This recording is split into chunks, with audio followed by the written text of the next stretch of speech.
Temos agora um convidado muito especial. Ele é o palestrante mais requisitado do Brasil atualmente. Historiador e professor da Unicamp. Participa em programas de rádio e televisão nas principais emissoras do país. Com vocês agora, professor Leandro Carnal.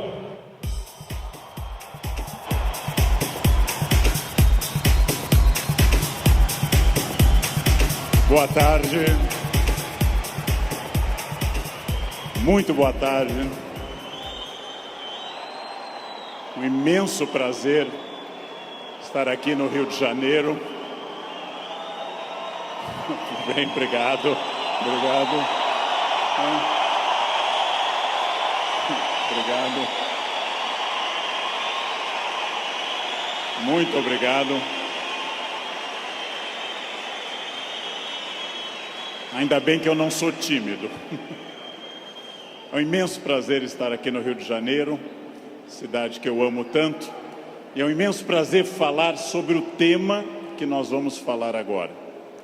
O tema que nós vamos falar agora, se eu for feliz, e vocês receptivos, como parece que são bastante, se eu for feliz e vocês receptivos, corre o risco, temos a chance de que seja um tema que transforme a vida de vocês. Por quê? Porque eu vou falar naturalmente de autores que eu estudo há 30 anos, eu vou falar das coisas que eu me dedico na universidade, eu vou falar de muitas coisas que vocês encontram nos livros. Mas, minhas senhoras, meus senhores, eu também vou falar das coisas que eu aprendi nesses 54 anos de vida, nesses 35 anos de magistério, e que eu tento transmitir através de livros, vídeos, programas e outras participações. Então, em primeiro lugar, vamos pensar numa pergunta que parece uma pergunta estranha, mas é de longe a pergunta mais importante. Por quê? Porque, obviamente, se num domingo à tarde eu tenho diante de mim esse imenso auditório, se num domingo à tarde eu tenho tanta gente que está aqui, é porque vocês estão dando uma resposta a essa pergunta. Vocês querem ser felizes. Vocês estão respondendo a uma questão importante sobre a realização da vida. Quanto mais consciente for essa resposta, quanto mais você tiver consciência do que você quer e do que você é, mais chance você vai conseguir de ser feliz. A pergunta que eu vou fazer, eu sei a resposta, porque eu estava ali atrás ouvindo essa maravilhosa rave aqui. A pergunta eu sei a resposta, porque nós estamos num clima de alegria, de entusiasmo. Entusiasmo é uma palavra linda, vem do grego cheio de Deus, entheos. Cheio de Deus, entusiasmo. Mas eu vou começar fazendo uma pergunta que eu sei a resposta. É típico de professor isso. Se eu pergunto aqui nesse ambiente entusiasmado, com 27 mil pessoas cheias de energia, se vocês são felizes, eu sei a resposta. Pergunta, nesse momento, quem nessa distinta plateia se considera uma pessoa feliz? Acaba de falir o laboratório do Prozac. Não haverá mais depressão no planeta Terra. Bem, é óbvio que a felicidade de vocês é notável. Se eu fosse cego e surdo, eu sentiria a vibração do auditório. Porém, agora começa a função chata do filósofo. Amanhã, quando vocês estiverem afônicos, semissurdos, amanhã, quando vier mais uma segunda-feira e mais uma, amanhã, quando vocês lerem os jornais, que são a coisa mais broxante que existe hoje no planeta, ler manchetes de jornais, amanhã vocês estarão talvez não tão entusiasmados quanto hoje. E daqui a 15 dias, talvez um pouco menos. Mas esse é um momento em que o entusiasmo é lógico. Então a minha pergunta é para médio e longo prazo, porque eu estou falando de um dos momentos mais difíceis da história do Brasil. Eu estou falando de um momento complicado. Ok. É para eu falar mais próximo do microfone. Eu já acho que eu estou berrando, mas... Num momento da história do Brasil onde existe uma dificuldade imensa. Eu não vou citar o nome dessas pessoas, porque dizem que o simples nome atrai energia negativa para o ambiente. Vamos chamá-los de Voldemort 1, Voldemort 2. Bem, muito difícil que eu consiga pensar, porque da mesma forma que nós temos um momento político difícil, nós temos um isolamento enorme neste país, e as pessoas quase todas estão fechadas sobre seus aparelhos, estão fechadas sobre aquilo que estão lendo e vendo, estão mais olhando suas telas do que outras pessoas.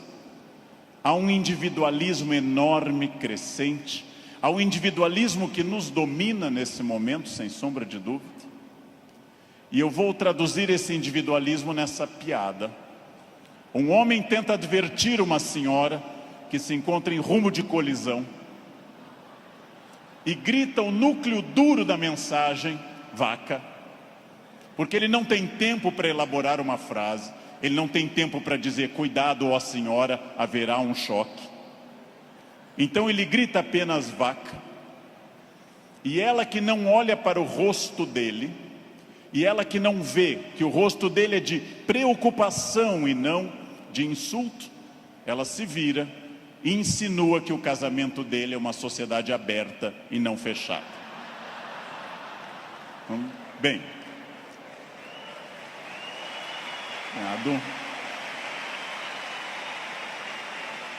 primeiro problema e primeiro conselho que eu dou a vocês, para que vocês reflitam, aceitem ou rejeitem como desejarem. Primeiro conselho importante: olhem para o rosto das pessoas. Olhem para o rosto dos clientes. Olhem para o rosto de quem está comprando, porque o rosto humano é um livro poderoso que traduz tudo. O rosto humano lhe diz, eu estou adorando, eu estou detestando, eu estou entediado, eu estou entusiasmado. Comecem a olhar para o rosto, comecem a mandar menos emojis e emoticons pelo celular e comecem mais a olhar para o rosto humano que traduz tudo o que você precisa saber. Chego a sugerir ousadamente que vocês olhem para o rosto das pessoas da própria família, que conversem com maridos e mulheres. Olha a minha ousadia. Que olhem para essas pessoas. Que vocês passem a avaliar valores, emoções, sentimentos. Que vocês passem a pensar claramente em cada indivíduo único.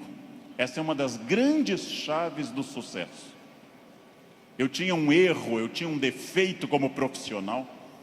Há alguns anos eu entrava num grande evento como esse pensando o seguinte: acabei de chegar de Foz do Iguaçu, dei palestra lá, amanhã eu tenho que estar cedo em São Paulo, depois eu vou para a Bahia, depois eu tenho que voltar correndo da Bahia porque eu tenho aula na terça-feira de manhã cedo em Campinas. E eu vivia no compromisso seguinte, eu vivia no momento seguinte. Isso é um defeito. Vivam no momento que vocês estão. Ao entrarem para conversar com alguém, ao tentar uma venda, ao ler um livro, ao namorar, ao conversar com seu filho, ao fazer qualquer coisa importante na sua vida, entre inteiramente naquilo.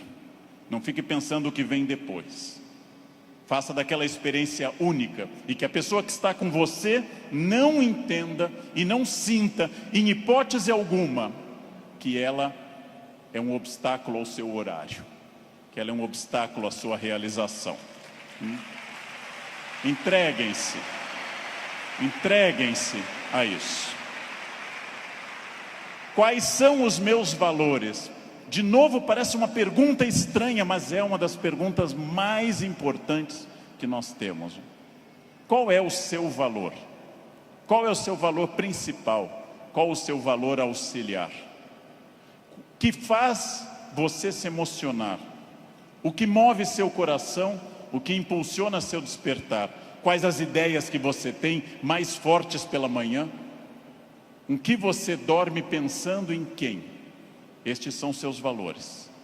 Decidiu que seus valores são família, dinheiro, um equilíbrio entre os dois? Decidiu que seus valores são viagens, família, dinheiro, um equilíbrio entre os três? Perfeito. Definido o valor, procure este valor obsessivamente, sem cessar em nenhum momento.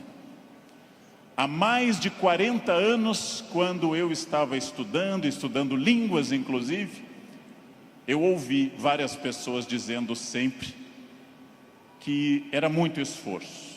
Quando eu fiz a faculdade, evitei excesso de festas, evitei maconha, o que num curso de humanas na USP é um isolamento muito grande. Não pegava ninguém. Evitei coisas, foquei no que eu queria. Eu estou aqui para estudar. Eu estou aqui para estudar muito. Depois continuei estudando e fiz mestrado e doutorado, fui morar fora, aprendi línguas e sempre mirando no meu valor. Meu valor é ser um profissional de excelência. E não apenas excelência média, de grande excelência. Então, eu mirei desde o início, gente. Eu mirei na ideia que eu quero ser Alexandre o Grande, não Alexandre o Médio, nem o Pequeno. Não quero ser médio, não quero ser a pessoa legalzinha. Por incrível que pareça, e até vaidoso que possa parecer a vocês, mas isso foi um lema de vida. Desde muito cedo eu disse: eu quero ser, se não o melhor, um dos melhores professores do Brasil. Um valor alto, vaidoso. Só que eu aprendi que mirando alto, às vezes a gente consegue um pouco menos. Se você mirar baixo, você consegue ainda menos. Mire alto. Não tente ser o melhor vendedor do condomínio, é muito pouco. Não tente ser a melhor pessoa da rua, é muito pouco. Mirem alto. Mirem alto e busquem isso. Eu quero ser o melhor vendedor do Brasil. Simplesmente isso. Se alguém acha que não pode, ache os instrumentos para poder. E aí um outro conselho importante. Querem saber quando está dando certo? Querem saber quando o projeto de vida de vocês acertou no valor? São aqueles semi-amigos. Semi-amigo é o inimigo que lhe abraça. Chegam a você e lhe dizem: você tem sorte, não? Nossa, você tem muita sorte. Prestem atenção nessa frase que o tio Leandro vai dizer. Sorte é o nome que o vagabundo dá ao esforço que ele não faz. Então, sorte existe, sim. Eu não controlo tudo. Eu não sou Deus, eu não controlo tudo. Por vezes eu estou em Congonhas, o avião tenta aterrissar e arremete. É para testar a força do esfíncter de vocês. Eu não controlo tudo, mas aquilo que eu controlo, e é bastante, eu sou sócio majoritário da minha existência, e para isso eu preciso de equilíbrio. Equilíbrio é fácil perceber quando está faltando. Se vocês não trabalharem, perderão a família. Se vocês só trabalharem, perderão a família também. Equilíbrio é um diálogo constante. Estou cuidando do meu corpo é funcional, o corpo tem que ser funcional.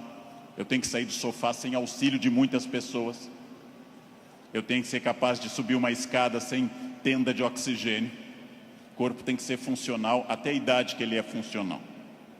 Ou seja, equilíbrio é aquilo que nós estamos em plena crise. Estamos em plena crise. Só que há pessoas neste ano de crise que perderam. Outras se mantiveram e outras prosperaram. Então não é a crise que faz diferença, é a sua reação diante dela. A crise veio para todos os 206 milhões de brasileiros. Há pessoas que afundaram, há pessoas que mantiveram o que tinham, e há pessoas que hoje estão melhores do que estavam há algum tempo. É claro que hoje, no momento da crise, eu vou dar uma pista histórica importante. O que é crise? É quando eu tenho muitas perspectivas diante de mim. Só que a crise é aquilo que separa o amador do profissional. Todo mundo sabe dirigir numa boa estrada em dia de sol. Pouquíssimas pessoas sabem dirigir numa estrada com chuva à noite esburacada. A crise separa quem é bom de quem é ruim, o amador do profissional, de quem veio ao mundo a trabalho ou a passeio. Todo mundo sabe, em situação sem estresse, ser calmo. Poucas pessoas são calmas em situação de estresse. Todo professor é ótimo se a turma for ótima. Poucos professores são bons quando a turma é resistente. Todo mundo pode vender para o cliente fácil. Pouca gente pode vender para o cliente difícil. É o cliente difícil que separa o amador do profissional. O outro não precisa. Importante. Crises passam sempre, sem exceção. Toda crise passa. E aqui já vem a pergunta: onde você quer estar quando essa crise passar? Com quem? Onde você quer estar quando essa crise passar? Eu quero fazer muitas perguntas importantes para nós. Vamos agora testar uma questão importante. Quase todo mundo no Brasil está pessimista. Há um pessimismo dominante. Ótimo. Mais fácil ainda de trabalhar. Por quê? Vamos testar a idade de vocês. Quem lembra dessa personagem, provavelmente tem curso de datilografia. Quem lembra dessa personagem fez prova com um mimeógrafo. Provavelmente teve Orkut. Quem lembra dessa personagem é uma pessoa experiente.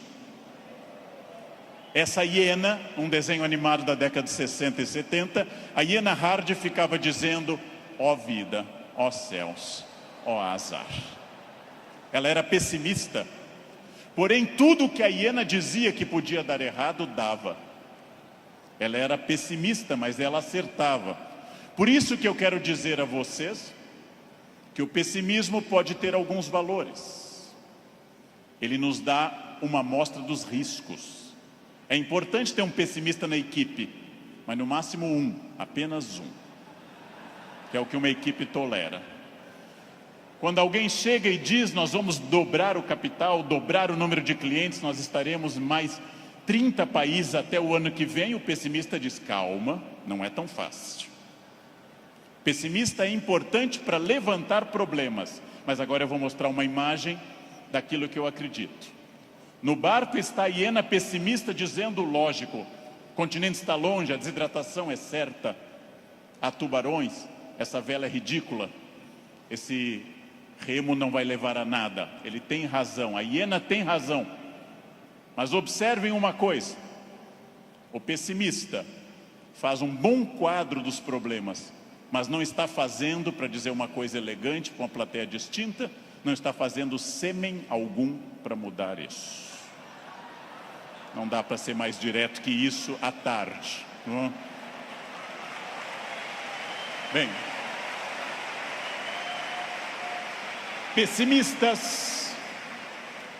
pessimistas são bons para levantar os riscos. Pessimistas são péssimos para resolver os problemas. Para eu resolver um problema, para eu resolver qualquer coisa, eu preciso de um otimismo obsessivo. Se eu não for otimista, gente, eu jamais teria casado. As estatísticas me contrariam. Casamento é submarino, pode flutuar, mas foi feito para afundar. Foi feito para afundar. Se eu não fosse tomado de um otimismo obsessivo e doentio, eu não teria filhos, porque é um investimento de retorno muito ruim. Filhos nunca amortizam o que você investe neles. Com filhos você nunca chega ao topo. Pelo contrário, você vai investir centenas de milhares de reais e vai ouvir a frase: eu te odeio. Filho não vale a pena. Casar não vale a pena. Porém, se nossos pais não tivessem tido esse otimismo obsessivo, nenhum de nós estaria aqui hoje. Então, mais uma vez, um conselho forte. Ouçam os pessimistas. Para pessimista não vale a mãe é sempre otimista com vocês. Ouçam um cunhado é bom para isso. Ouçam o cunhado. Ouçam os pessimistas. Vejam o que eles têm a dizer, agradeçam. Enquanto eles falam, tenham aquela reação bovina. Ouçam. Depois agradeçam e comecem a trabalhar com otimismo total. É só assim que se cresce. É só assim que se consegue alguma coisa. Eu não sei quem governará o Brasil no ano que vem. Pela tradição republicana, o pior possível, mas ainda não escolhemos. Eu não sei, aliás, nem quem governará o Brasil no fim deste ano. Eu tenho total incerteza, mas quero garantir a vocês que, apesar da imprevisibilidade, há uma chave na mão de vocês chamada preparo.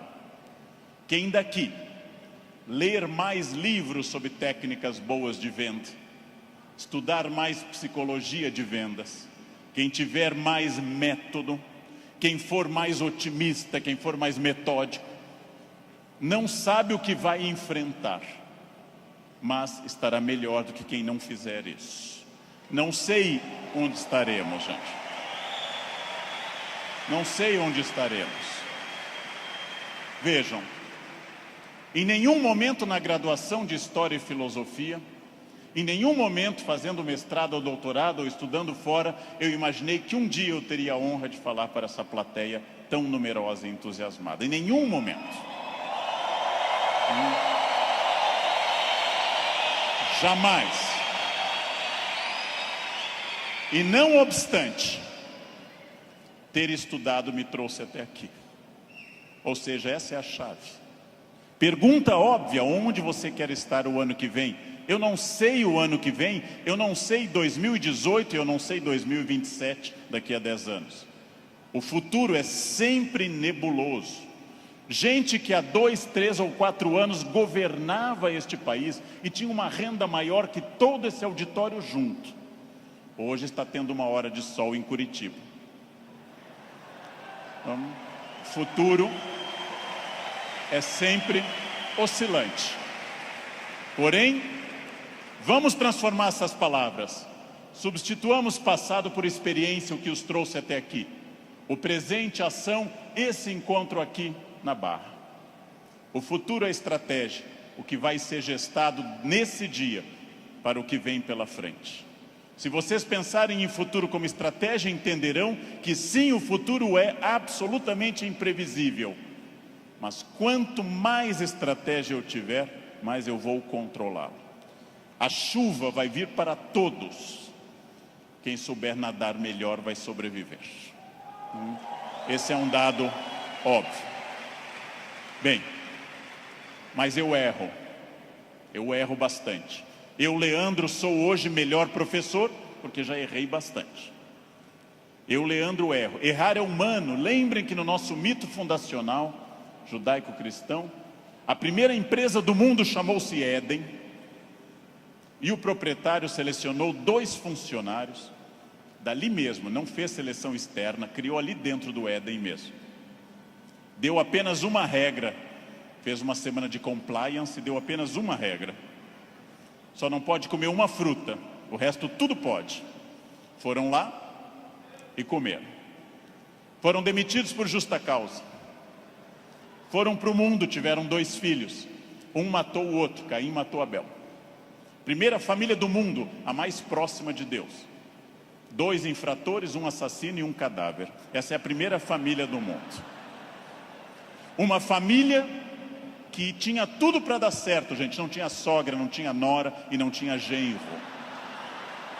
Uma família perfeita. E deu errado. Pergunta: nós somos filhos deles. Errar é humano. Significa que todos que estão aqui, com exceção dos mentirosos, já erraram. Só os mentirosos nunca erraram, porque são mentirosos e dizem que nunca erraram. Faz uma coisa que eu treino há mais de 50 anos diariamente. Eu treino andar. Faz mais de 50 anos que eu treino diariamente e eu tropeço. Erro é um recado. Erro é um recado enviado para dizer que você pode mudar de estratégia, tem que aprender, tem que ter cuidado. Erro é fundamental. Errou, não conseguiu, não atingiu meta, falhou, ótimo. Se você aprender, você será melhor. Senão será só um chorão. Aprenda. Aprenda com o erro, gente. Aprenda com o erro. Erro lhe tira da zona de conforto. O que é a zona de conforto? É aquilo que me deixa satisfeito, feliz. Zona de conforto é aquilo que estraga o meu desafio. Ostra feliz, diz Rubem Alves, ostra feliz não desenvolve pérola. A pérola é a resposta da ostra a isso. Por que a ostra faz uma pérola? Porque um grão de areia a incomoda e ela reveste com madrepérola. Sem isso a ostra não produziria pérola. Zona de conforto é aquilo que lhe deixa repetindo. Eu caso, e caso como todo mundo com entusiasmo, querendo cuidar muito, fazendo muito afago e afeto, e vou ficando mais confortável no casamento, passo a ficar mais tempo no sofá, passo a usar moletom, passo a beijar minha esposa na testa, sinal claro de declínio erótico. Passo a chamar minha esposa de mãe, que é para não ter nada sexual mais, porque com a mãe ninguém tem nada. Perco a atenção na roupa de baixo, e ela, ao invés daquelas lingeries lindas, de seda e renda, vermelha e preta, passa a usar bege, de algodão, lavadas com sabonete no box, dia após dia. E assim os dias vão se sucedendo e finalmente chegamos ao ponto mais baixo da relação. Os dois passam a usar croque. Acabou. Acabou. Não há sexo com croque, jamais. Bem, salvo se alguém aqui está de croque, é exceção do que eu estou dizendo. Fica muito bem em você. Fica muito bem. O que acontece com a zona de conforto? Eu passo a não querer fazer mais coisas certas nem com entusiasmo. Eu passo a achar que está bom estar no aquário lotado porque é conhecido. E eu não busco um aquário mais desafiador e maior. Tudo o que te agrada te engana. Tudo o que te seduz e te deixa confortável te conduz à mediocridade. Quanto mais você tiver desafios, mais você vai responder a esses desafios. Zona de conforto é muito curiosa, porque ela significa o fim da luta. Saiam da zona de conforto.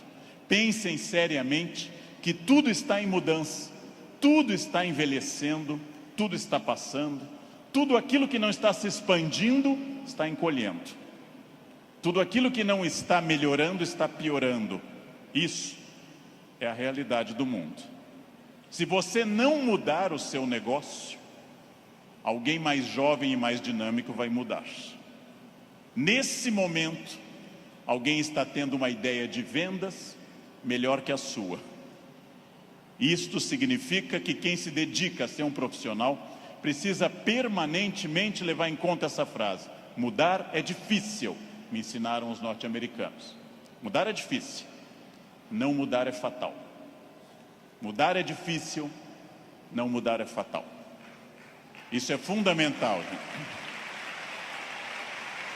Tem duas opções: enfrentar a mudança, enfrentar o desafio e pensar: esse ano eu consegui isso, que bom, e agora?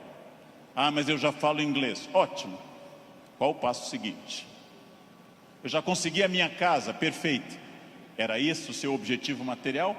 Qual é o passo seguinte nos outros objetivos? Não mudar é fatal.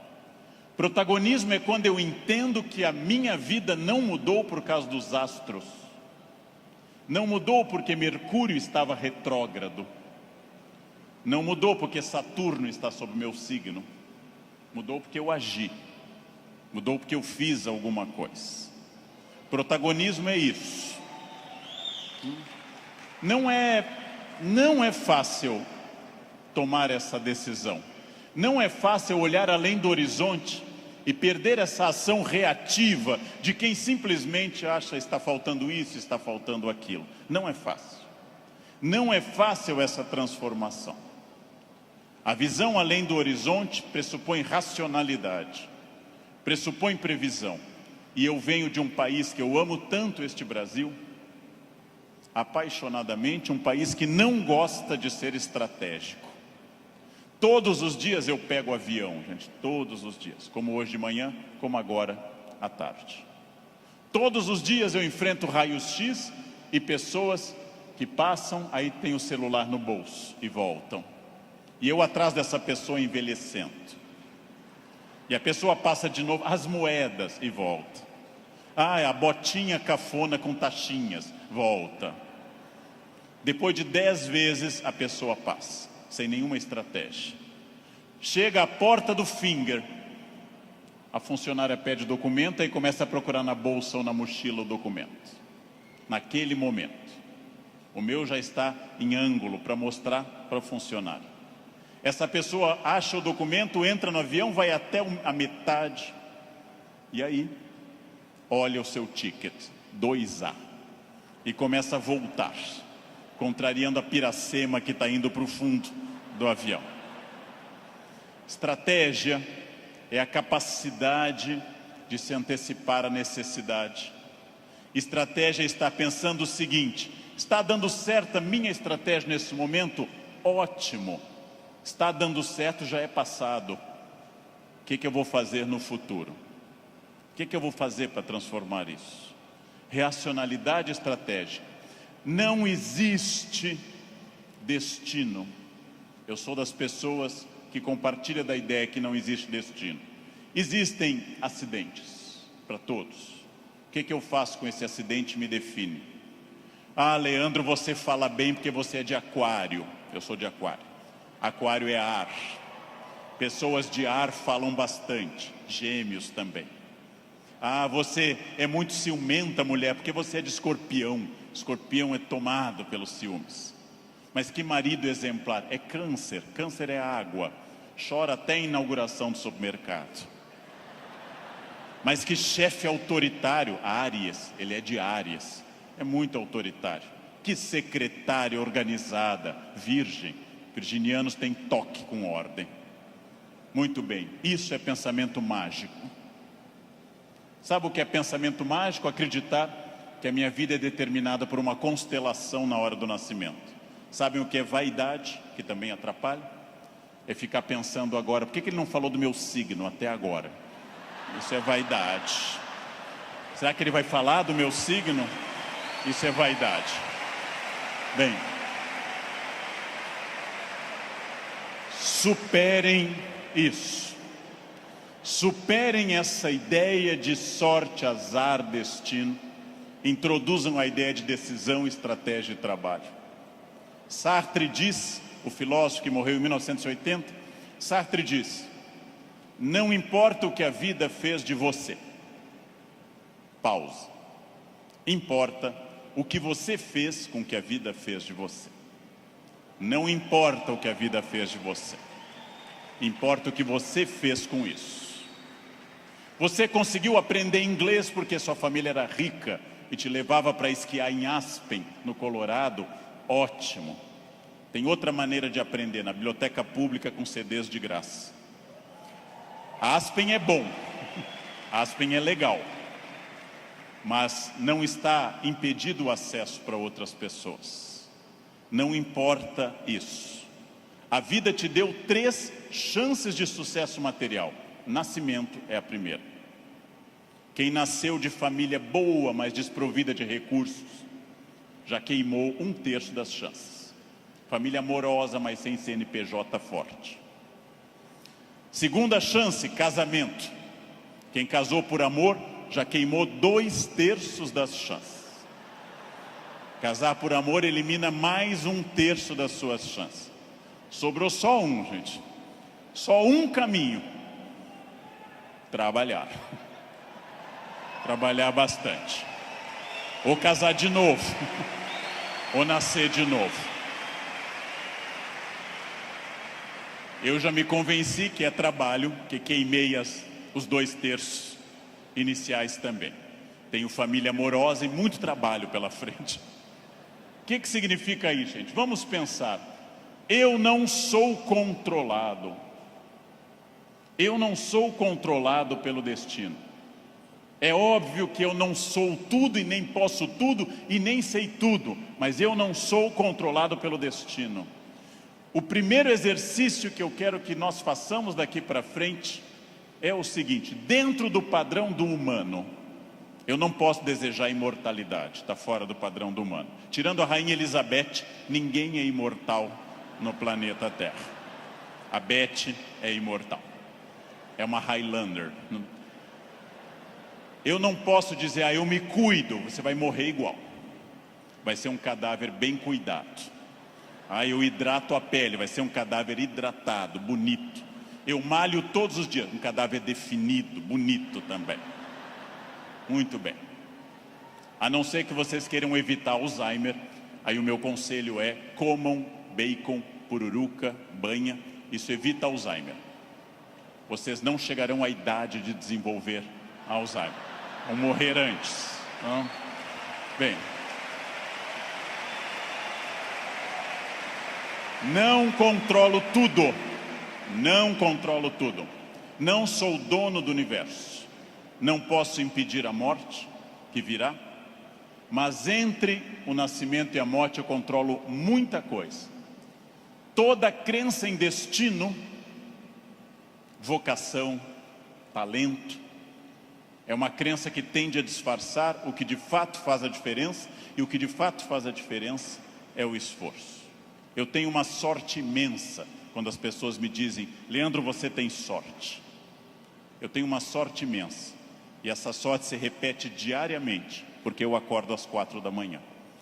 Essa é uma sorte diária. Basta eu começar a dormir o dia todo que a sorte se vai. Ninguém me controla, e eu acredito, como os filósofos gregos, que a vida pode ser mais racionalizada. Eu acredito que eu tenha condições de interferir na minha vida. Eu acredito que quando eu faço a pergunta, o que estamos fazendo de nós mesmos, eu posso dar uma resposta objetiva e prática. O que eu estou fazendo de mim? É um momento para pensar. O que eu estou fazendo de mim? Essa é a vida que eu estou querendo levar? Com as pessoas que eu quero? A vida é muito curta, gente, é muito rápida, é muito passageira. E ouçam alguém de mais de 50.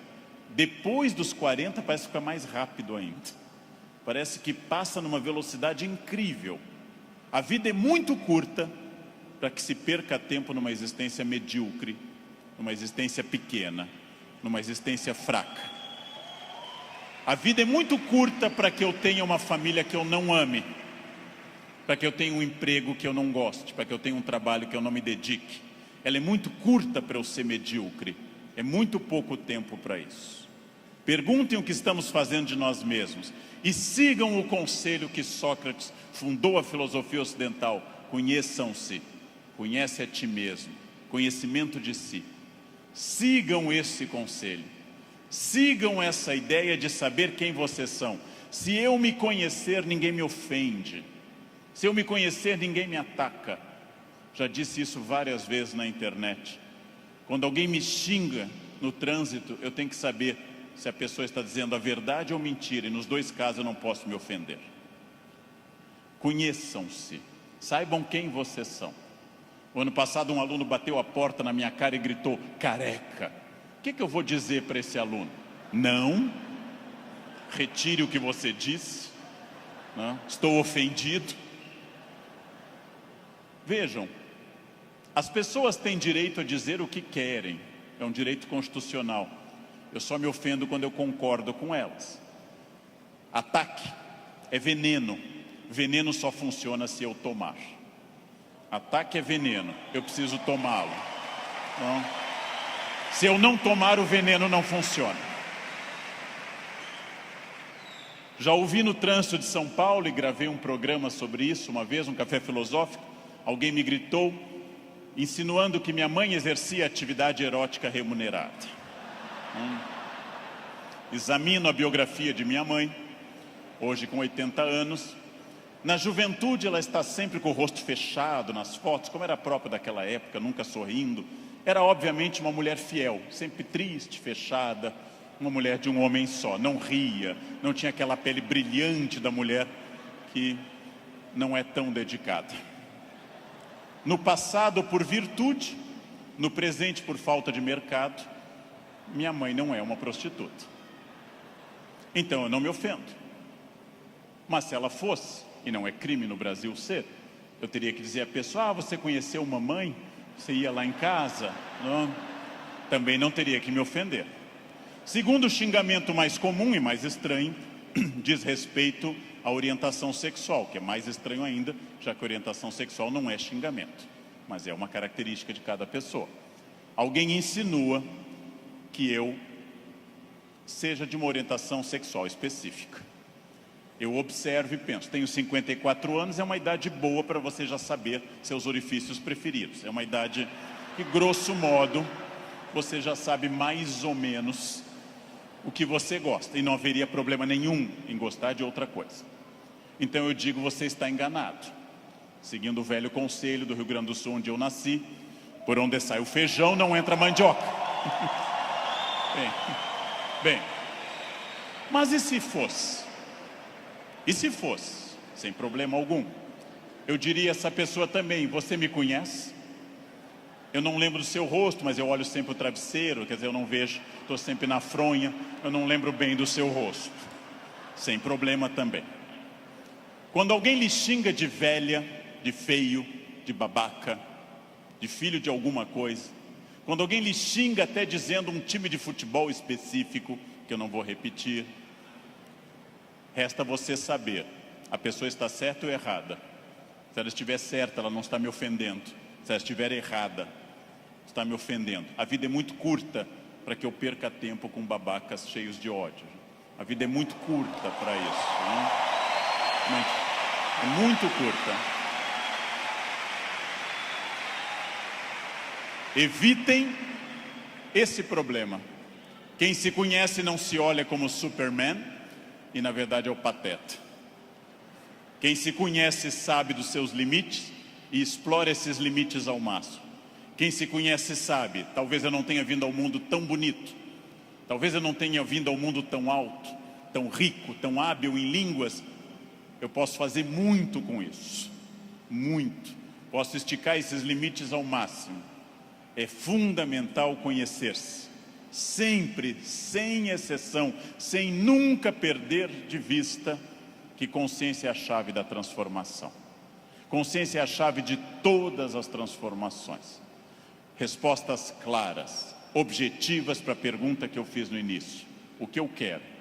Onde isso vai me levar? Quem sou eu? Isso me torna ou não feliz? Consciência. Controlar a vaidade. O principal elemento de descontrole de uma vida. Trabalhei para homens muito importantes nesse país, trabalhei com pessoas fundamentais deste país, e quase todos com o mesmo pecado, o pecado da vaidade, o pecado fundacional da humanidade, o de Lúcifer, o pecado de se achar mais do que é, e de achar que os outros concordam com isso. Mire em ser mais do que você é, mas saiba exatamente quem você é, para que o mundo não precise lembrá-lo disso com frequência. É melhor que qualquer pessoa, cobramos mais o corpo com roupas e alguém diga, nossa, você está muito bem, poderia deixar mais alguma coisa à mostra, do que alguém que diga, vai colocar uma burca, meu filho, tá demais. Quer dizer, esperem, saibam quem vocês são, saibam quais as lutas que valem a pena. Por quê? Porque a vida oferece algumas lutas muito boas. Família é uma delas. Luta contra o racismo é uma luta muito boa. dedico parte da minha vida a isso. Luta contra a violência sobre as crianças, luta contra a pedofilia, é muito boa. Essas lutas são boas, merecem toda a nossa energia, merecem todo o nosso empenho, talvez até a vida. As outras, não. Não. Escolham a luta, gente. Escolham as lutas. Não é boa luta o trânsito. Não é boa luta. É ridículo brigar no trânsito. A pessoa pode estar simplesmente louca, drogada ou armada. Não lutem no trânsito. Não percam um projeto de vida por causa de um louco. Não lutem em família, dentro da família. Família é como herpes, volta sempre. Volta sempre, gente. Você brigou agora, no próximo Natal tem de novo. Não adianta brigar. Escolham as lutas. E quando alguém lhe ofender na sua rede social, bloqueie, apague ou ignore.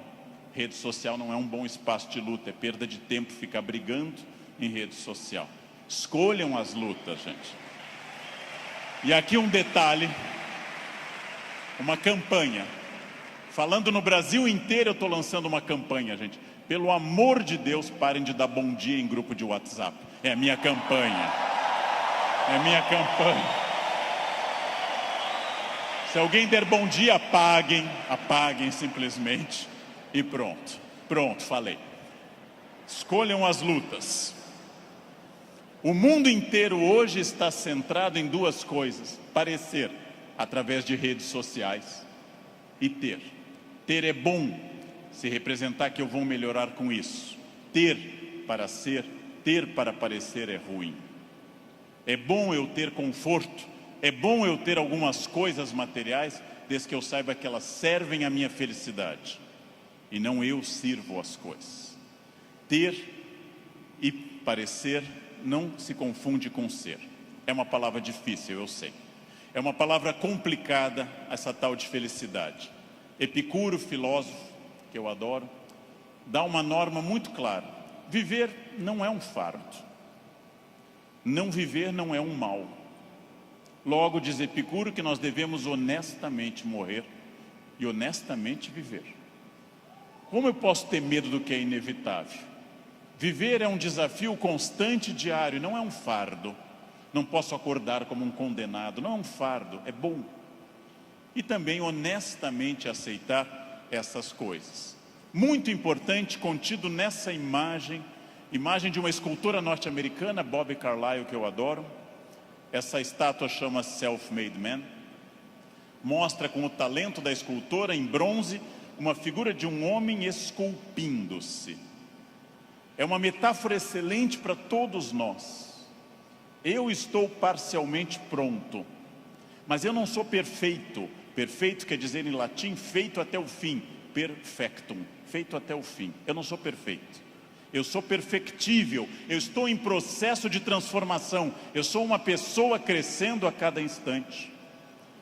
Eu tenho partes completamente prontas, outras que precisam de melhoras e outras que precisam ser criadas. Eu não estarei pronto até o fim. O jogo termina apenas no fim, construir-se. Qual é a parte que me falta? Qual é a parte que eu preciso melhorar? Qual é a parte que eu tenho que transformar? Talvez eu seja muito bom quanto a horários, quanto a sair da cama, mas eu sou bom quanto a resiliência, ou seja, enfrentar as pequenas crises cotidianas. Eu sou bom com resiliência e com horários, mas sou muito irritadiço. Tenho que trabalhar isso no meu autoconhecimento, num processo de psicologia, tenho que trabalhar minha irritação. Eu tenho partes a serem melhoradas. Meu português não é bom? Leia, aprende, estude. Eu tenho partes a serem melhoradas. É isso que nós chamamos de construir-se, fazer-se, tornar-se melhor. Não acreditar naquela síndrome de Gabriela, cravo e canela. Eu nasci assim, eu sou sempre assim. Gabriela, não existe isso. Não existe nada que eu não possa transformar dentro do padrão do humano. Construir-se. Fazer algo novo, fazer uma ideia nova, interferir no meu corpo, na minha renda, na minha família. Freud morreu em Londres fazendo essa pergunta nos seus 2 últimos anos de vida, 1938 e 39. O que as pessoas buscam tanto a infelicidade e quando encontram, ficam admiradas como se fosse uma coisa surpreendente? Por que as pessoas mantêm uma família difícil, em ambiente difícil? Por que fazem programas ruins, estressantes? Porque ano após ano repetem o mesmo erro. E depois, quando vem a infelicidade, na forma de insônia, ansiedade, depressão, angústia, elas ficam surpresas. O que houve com a minha vida? Houve o que você fez. Houve o fruto do seu projeto. Houve a sua ação, houve a sua mão neste cinzel. Trabalhem. Uns têm que trabalhar mais. Uns precisam um esforço maior. Tem gente que anda 5 minutos na esteira e define abdominais. Eu tenho raiva dessa gente. Tenho raiva. Tem gente que come brigadeiro dia e noite e está com 2% de gordura. Quero que morram. Eu vou ter que comer capim sem parar. Vou ter que correr daqui até o Recreio dos Bandeirantes e voltar fazendo num pé só para perder 100 gramas em 2 meses. Não é fácil. E devo dizer a vocês, vai piorando com o tempo. Não é fácil, mas é possível para todo mundo. É possível para todo mundo. Esculpam-se. Criem-se. Façam algo assim. Sejam alguém diferente. Façam algo que transforme a sua vida. Parem de ficar na estrada lamentando o que teria sido. Tirem o futuro do pretérito da cabeça de vocês. O que teria sido não tem importância. Só tem importância o que é e o que será. O presente e o futuro. Só. Ah, se eu tivesse feito isso. É irrelevante o futuro do pretérito no projeto de vida. Condicional em inglês. Não existe isso. Não pensem em nada que não seja fruto dessa ação. É isso que eu tenho perseguido sistematicamente nos últimos anos. Aquilo que eu quero, as metas que eu desejo, o mundo que eu quero ver, seguindo o conselho do grande Mahatma Gandhi, líder da Índia, seja você o mundo que você deseja ver, ou seja, anuncie em você o mundo que você deseja ver. Como eu quero um mundo mais ecológico, eu vou reciclar lixo em casa. Como eu quero um mundo mais humano e mais educado, eu serei mais humano. Como eu quero um trânsito mais cidadão, eu serei um melhor motorista.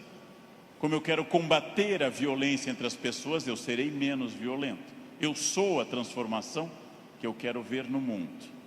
Parem de se espelhar no mundo, construam essas coisas, digam a si mesmos onde querem estar, com quem, com qual corpo, com qual renda, em qual casa. E persigam esse objetivo. Persigam esse objetivo. Pronto. Simples. Num livro que eu acabei de ler, conta o autor que o grande pianista deu um concerto aqui no Rio, Arthur Moreira Lima, que eu admiro muito, tocou maravilhosamente Chopin, e ao final uma senhora simpática chegou e disse a Arthur Moreira Lima: nossa, eu daria minha vida para tocar como o senhor toca. Ele respondeu: eu dei a minha. Essa é a chave. Eu dei a minha. Eu dei a minha vida significa eu fiz todo o esforço para isso. De novo a pergunta com a qual eu iniciei essa fala. Você é feliz? Esse grupo respondeu com entusiasmo que era feliz. Perfeito. A gente sabe que talvez, uma ou outra pessoa aqui, 2 ou 3, talvez não sejam tão felizes, mas levantaram a mão porque ficava chato. Talvez. Mas a próxima pergunta é muito importante também. Se há algo que me incomoda, em qualquer campo, se há algo que me perturba, se há algo que me tira o sono, se há algo que eu poderia melhorar, se eu quero um outro modelo, o que pode ser feito a partir de hoje para mudar esses pontos complicados? Em janeiro eu me reuni com os meus alunos E um deles me disse: depois do carnaval eu vou estudar francês. E eu disse: você vai desfilar? Você é destaque em alguma escola? Você vai trabalhar na escola do samba, na cidade do samba? Não, então começa essa noite, e não depois do carnaval. Essa noite. Não depois do carnaval. Segunda-feira eu vou perder peso. Não. Hoje. Vão a pé para casa.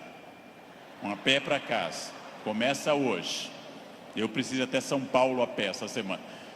Vocês não podem pensar nisso para depois.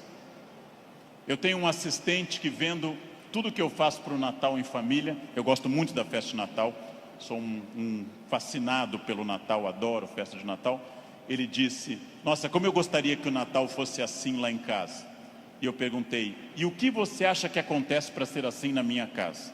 Anjos descem dia 24 e trazem a ceia e as atrações prontas, ou você me vê desde outubro no telefone indo atrás disso? O Natal será o que você quiser que ele seja. Será o que você quiser que ele seja. Se o seu Natal é depressivo, se o seu Natal é aquele que toca Jingle Bells e você chora, se o seu Natal é depressivo, é uma escolha sua, respeitável. Você gosta de Natal assim. Se o seu Natal é alegre, é uma escolha sua. Isto vale para tudo que vocês decidirem. O que pode ser feito para mudar os pontos complicados? Onde eu posso transformar quem eu quero ser daqui para frente? Eu digo isso sabendo que é fácil dizer e é complicado fazer. E o que eu ganho se eu for estratégico, consciente? O que eu ganho se eu tiver autoconhecimento? Estou recapitulando o que eu falei. E o que eu ganho se eu fizer as perguntas certas e me esforçar para atingir esse objetivo? A resposta disso é óbvia, é a vida plena. O que é uma vida plena? É a vida que eu controlo de acordo com a minha felicidade. Pessoas não plenas são aquelas que dizem que são levadas. Não dei sorte. Tentei, mas foi assim. Minha família não é uma família de sucesso. Eu tentei, mas não era o que eu queria. Não, você não tentou suficientemente. Acontece que, para conduzir a uma conclusão, tem uma coisa terrível. O fracasso é uma das coisas mais confortáveis que a espécie humana inventou. O fracasso é agradável, me tira toda a responsabilidade. Não dei certo, fui à falência, adquiri um vício, eu bebo até cair. O fracasso é super confortável, porque ele me faz parar de lutar. No momento que eu paro de lutar, eu me sinto tranquilo. O fracasso é um quarto confortável, o sucesso é um quarto desafiador. O fracasso é uma coisa que agrada a maioria das pessoas, por incrível que pareça. Por isso tanta gente gosta do fracasso. Por isso tanta gente fica no fracasso. Por isso que tanta gente leva um casamento ruim 30 anos. Fica num emprego ruim 30 anos. Não faz uma coisa certa uma década inteira e pensando, não deu.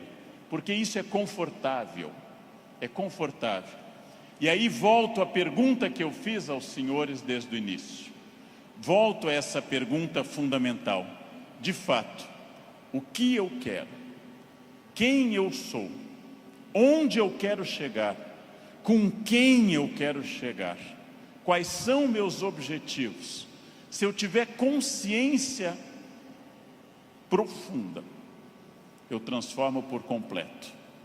Então, a primeira pergunta vocês já deram a resposta. E deram a resposta antes de ouvir o que eu tinha para falar. Todos aqui são felizes. Ótimo. Perfeito. A segunda pergunta é mais complicada. É a pergunta para deixar para vocês pensando nessa linda tarde de domingo.